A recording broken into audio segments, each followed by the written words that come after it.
HP AC solar system. ಇದರಲ್ಲಿ total 20 panel ಇದ್ದಾವೆ. 10 ಪ್ಯಾನಲಿಂದ ಒಂದು ಸ್ಟ್ರಕ್ಚರ್, ಇನ್ನೊಂದು 10 ಪ್ಯಾನಲಿಂದ ಒಂದು ಸ್ಟ್ರಕ್ಚರು. ಈ ಎಲ್ಲ 10 ಪ್ಯಾನಲ್ಲು ಸೀರೀಸಲ್ಲಿರುತ್ತೆ. ಇವು 10 ಪ್ಯಾನಲ್ ಸೀರೀಸು. ಅವೆರಡರ ಮತ್ತು ಪ್ಯಾರಲಲ್ ಮಾಡಿ ವೇರಿಯಬಲ್ ಫ್ರೀಕ್ವೆನ್ಸಿ ಡ್ರೈವ್ ಅಂತ ಇರುತ್ತೆ, ಅದಕ್ಕೆ ಕೊಟ್ಟಿರ್ತಾರೆ. ಇವು ಒಂದೊಂದು ಪ್ಯಾನಲು 6 ಅಡಿ ಉದ್ದ, 3 ಅಡಿ ಅಗಲ ಇದ್ದಾವೆ.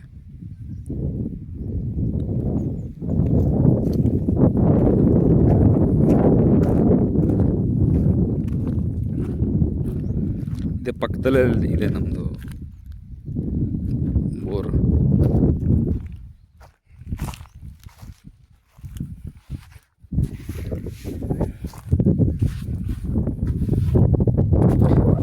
ಸ್ಟ್ರಕ್ಚರ್ ಬಂದುಬಿಟ್ಟು 80 ಕಿಲೋಮೀಟರ್ ಸ್ಪೀಡಲ್ಲಿರೋಂಥ ಗಾಳಿಗೂ ಅವರು ಟ್ರ್ಯಾಕಲ್ ಆಗದ ಥರ ಮಾಡಿರ್ತಾರೆ.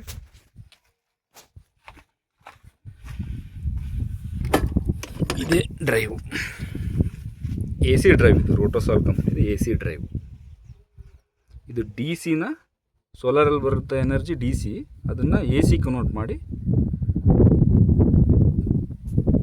ಕಳಿಸುತ್ತೆ. ಸೊ ಇವಾಗ ಬರೋವೆಲ್ಲ DC ಮೋಟ್ರು, DC ಡ್ರೈವು ಎಲ್ಲ ಇರುತ್ತೆ. ಸೊ ಇದು AC ನಾರ್ಮಲಿ AC ಕರೆಂಟಿಗೇನು ಹಾಕಿ ಹೊಡಿತೀವಲ್ಲ, ಅದೇ ಮೋಟ್ರ್ ಪಂಪ್ನ ಯೂಸ್ ಮಾಡ್ಬೋದು.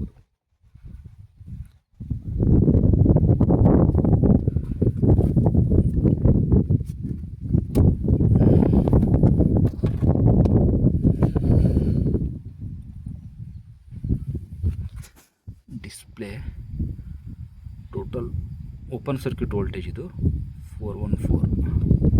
ನಾವು ಆಫ್ ಮಾಡಿದ್ದೀವಿ ಸದ್ಯಕ್ಕೆ, ಆನ್ ಮಾಡೋಣ ತೋರಿಸ್ತಿದ್ದೀನಿ.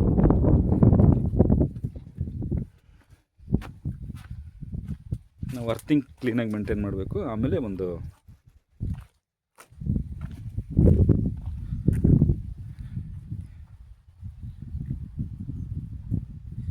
ಇದು ಲೈಟ್ನಿಂಗ್ ಅರೆಸ್ಟ್, ಇದು ಸಿಡ್ಲು ಗುಡುಗು ಹೊಡಿತೈತಲ್ಲ ಅದಕ್ಕೆ.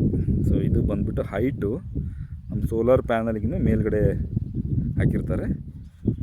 ಅಂದರೆ ಫಸ್ಟ್ ಲೈಟ್ನಿಂಗ್ ಬಂದು ಇದೇ ಅಬ್ಸರ್ವ್ ಮಾಡಿ ಅರ್ತಿ ಕಳಿಸುತ್ತೆ. ಇದು ಇನ್ನೊಂದು ಪ್ಯಾನಲ್, 10 ಪ್ಯಾನಲಿಂದ ಒಂದು ಸ್ಟ್ರಕ್ಚರ್. ಇದರಲ್ಲಿ ಸೇಮ್ ಗ್ರೌಂಡಿಂಗ್ ಎಲ್ಲ ಮೇಂಟೈನ್ ಮಾಡ್ಬೇಕು ನೀಟಾಗಿ. ಗ್ರೌಂಡಿಂಗ್ ವೈರ್, ಅರ್ಥಿಂಗ್ ವೈರ್ ಇದು